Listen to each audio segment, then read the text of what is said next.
Educational public school के इस वार्षिकोत्सव कार्यक्रम में आप सभी लोग उपस्थित हैं, बच्चे उपस्थित हैं, उनके माता पिता उपस्थित हैं। देख करके बहुत ही हर्ष की अनुभूति मुझे हो रही है। अभी आपके सामने बाबा जो हैं उन्होंने बहुत सारी चीज़ें कही। मुझे लगता है कि जो बुजुर्ग हैं, जो हमारे घर में हैं, हमसे जो भी कहते हैं उनकी हर बात का एक एक मूल्य होता है और इसकी एक अलग वैल्यू होती है। आप देखिए, मुझे लगता है शायद उम्र आपकी 75 से 80 के बीच में होगी, 80 से ऊपर है, लेकिन अभी भी आप इतने यंग हैं और मतलब आपकी जो बोलने की शक्ति थी या आवाज़ थी उसे लग ही नहीं रहा कि आपकी इतनी उम्र है। तो सबसे पहले तो आपको आपके इस स्वस्थ शरीर के लिए और आगे और आप ऐसे स्वस्थ रहें, मेरी तरफ से ढेर सारी शुभकामनाएं आपको। बच्चों ने अभी आपके सामने यहाँ कार्यक्रम प्रस्तुत किए, बहुत अच्छा लगा देख करके। छोटे छोटे बच्चों को बहुत मुश्किल होता है समझाना, तो इसके लिए विशेष तौर पे जो अध्यापकगण हैं, जो प्रधानाचार्य हैं, जो यहाँ के प्रबंधक महोदय हैं, उनको मेरी तरफ से ढेर सारी बधाई, शुभकामनाएं। देखिए, विद्यालय जो है वो बच्चे के जीवन की सबसे महत्वपूर्ण कड़ी होता है।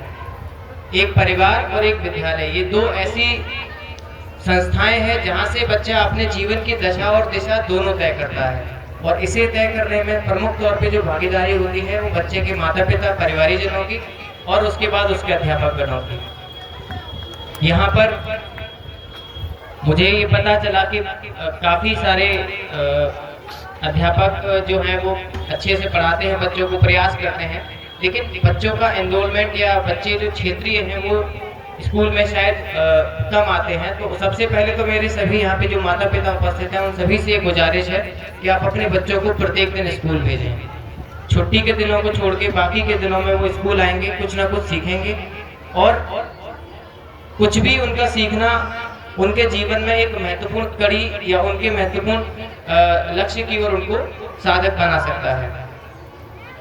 पेरेंट्स से मेरी ये भी गुजारिश है कि अपने बच्चे के अंदर छुपी हुई प्रतिभाओं को आप जरूर पहचानें।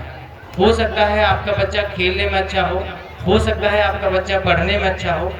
बच्चे के ऊपर कभी भी अपनी इच्छाएं थोपे नहीं कि पढ़ लो तो ही कुछ होगा। बच्चा अगर आपका पढ़ना चाहता है, हर बच्चे का अपना अलग इंटरेस्ट होता है। कुछ बच्चे खेलने में बहुत अच्छे होते हैं और कुछ बच्चे पढ़ने में बहुत अच्छे होते हैं। पेरेंट्स को कभी भी बच्चों पे दबाव नहीं डालना चाहिए कि आप इतने घंटे पढ़ो, ऐसे करो, वैसे करो। जो ये छोटे छोटे बच्चे सामने बैठे हैं, 5-6 साल तक इनकी लाइफ एकदम खुल के एंजॉय करने वाली होती है। ये कुछ भी करें, खेलें, पढ़ें। वैसे भी सरकार ने पॉलिसी बना रखी है कि 8वीं क्लास तक तो कोई फेल होगा ही नहीं, तो उससे हट करके अच्छे से आप इन्हें पढ़ाएं, शिक्षा दें, और ये जो करना चाहें आप इनको वो करने की छूट दें। सबसे पहली मेरी विनती तो यही है। दूसरा मेरा ये कहने का है कि आपके घर में जो बुजुर्ग हैं उनको बच्चों के साथ जरूर रखें, क्योंकि जो वैल्यू, जो चीज़ें आपके बुजुर्ग आपके उनको बच्चों को सिखा सकते हैं, क्योंकि ये माना जाता है कि दादा दादी और जो पोते या नाती जो होते हैं उनके बीच एक अलग से रिश्ता होता है, एक जनरेशन गैप उनके बीच में होता है।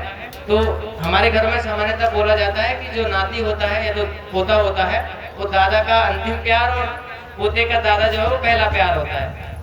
तो ये बहुत ज़रूरी है। मैं खुद अपना एग्जांपल अगर बताऊं तो मेरे घर में मेरी जो स्कूलिंग हुई, मेरे स्कूल में 6 क्लास तक मेरे पिताजी की जगह मेरे दादाजी का ही नाम लिखा गया, क्योंकि स्कूल वालों को यही पता था कि यही इनके पिताजी हैं, क्योंकि हमारे दादाजी स्कूल छोड़ने जाते थे, वही लेने जाते थे। हमारे पिताजी को समय नहीं रहता था तो वो अपना काम उसका करते रहते थे। हम जब बड़े हुए तब हमसे पूछा गया कि आपके पिताजी कौन है, तो हमने बताया ये हैं, तो तब जाके तुम्हारी मार्कशीट में नाम चेंज हुआ।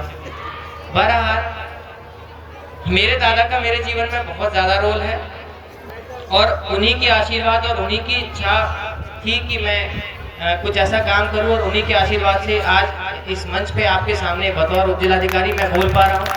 तो निश्चित तौर पे इसमें मेरे दादाजी का, मेरे गुरुजनों का बहुत सहयोग है। आज भी मेरी बात जब मेरे स्कूल के उन शिक्षकों से होती है जिन्होंने मुझे शिक्षा दीक्षा दी, तो मुझे बड़ा हर्ष होता है और मुझे उनको बहुत गर्व महसूस होता है कि देखो यही वो बच्चे हैं, यही वो छोटा सा बच्चा है जिसको पढ़ाते थे और आज ये इस कद पे है। और मुझे सबसे ज़्यादा प्राउड वाली फीलिंग या मुझे सबसे ज़्यादा गर्व तब महसूस हुआ जब मैं जिस विद्यालय में 10 साल गुजारे, वहाँ पढ़ा, कई सारे चीफ गेस्ट को देखा, और जब मैं उसी विद्यालय में खुद चीफ गेस्ट बन के गया तो मुझे एक अलग अनुभूति हुई और मेरे शिक्षकों की आंखों में निश्चित तौर पे आंसू भर आए कि हम बाहर के लोगों को बुलाते थे एक चीफ गेस्ट के तौर पे, और आज हमारे स्कूल का ये है कि हमारे ही स्कूल का एक बच्चा इस लायक है कि आज हम उसको चीफ गेस्ट के रूप में बुला रहे हैं। तो मेरे यहाँ जितने भी पेरेंट्स हैं उन सभी से ये गुजारिश है कि अपने बच्चों को आप ऐसी शिक्षा दें, उनको इतना अच्छे से तैयार करें कि उनमें से ही कोई बच्चा इसी विद्यालय में as a chief guest, as a SDM और भी किसी ऊंचे पद पे आकर के यहाँ के शिक्षकों को भी गौरवान्वित महसूस कराए, आपको भी गौरवान्वित महसूस कराए, और आपके बच्चे जो वहाँ बैठे हैं वो यहाँ आकर के अपने आप को परफॉर्म करें। मेरी ये सभी से आपसे ये गुजारिश है।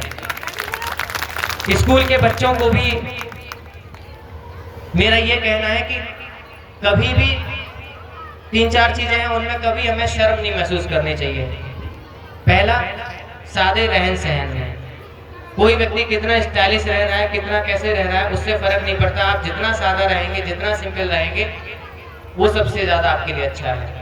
सादा जीवन, उच्च विचार, एक सिंपल भावना है, वो आप रखिए। दूसरा, गरीबी में आपके माता पिता गरीब हैं, आपकी फाइनेंशियल कंडीशन अच्छी नहीं है, तो बच्चों को मेरा ये संदेश है कि आप अपने आप को इस तरीके से तैयार करें कि आप गरीब घर में पैदा हुए हैं, लेकिन आपके बाद आपके माँ बाप गरीब ना रहें, और उनको आप वो सब चीज़ें दे पाएँ जो वो आपके लिए अभी वर्तमान में करने के लिए पूरी कोशिश कर रहे हैं। बच्चे अगर कुछ नहीं भी करते हैं तो माँ बाप का तो ये दायित्व है कि उनको बच्चों के लिए करना ही है।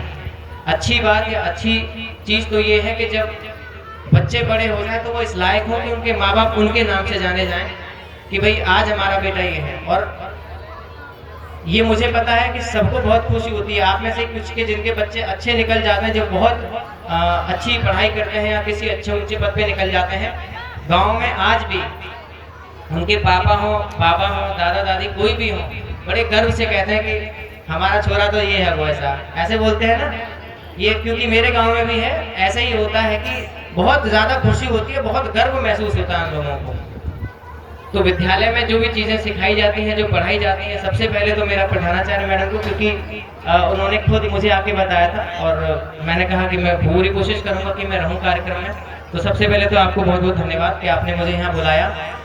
डायरेक्टर साहब का और जो विद्यालय के प्रधानाचार्य और जो सभी अध्यापकगण हैं, उन सभी को मेरी ढेर सारी शुभकामनाएं कि आप ऐसे ही बच्चों को कार्यक्रम कराते रहें, ऐसे ही बच्चों को पढ़ाते लिखाते रहें। पेरेंट्स से मेरी फिर से यही गुजारिश है कि ज़्यादा से ज़्यादा संख्या में बच्चों को स्कूल में भेजें। उनको घर में रह करके पढ़ाई करना अलग है, लेकिन जो चीज़ स्कूल में है वो नहीं कभी पूरी हो सकती। और आप कितने भी बड़े हो जाएं, कितनी भी अच्छी आपकी नौकरी लग जाए, आप डिग्री कॉलेज में आप उससे ऊपर हायर स्टडी जब करते हैं, वो चीज़ें आपको याद नहीं रहेंगी। आपको याद रहेंगी केवल आपके बचपन की वो सारी यादें, वो बचपन के स्कूल के खेल का मैदान जहाँ आप खेले थे, जहाँ पे आप पढ़ते थे, वो चीज़ें आपको याद रहेंगी। तो मैं ज़्यादा समय नहीं लूँगा।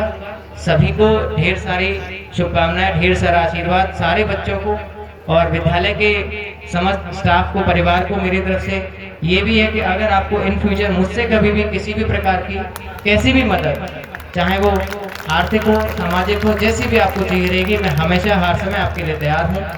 आपको जब भी है आप एक कॉल करिए या सीधे आकर के ऑफिस में मिलिए। मेरे लिए, आपके विद्यालय के परिवार के लिए हमेशा दरवाजे खुले हैं। बहुत बहुत धन्यवाद, ढेर सारी बधाई, शुभकामनाएं, धन्यवाद।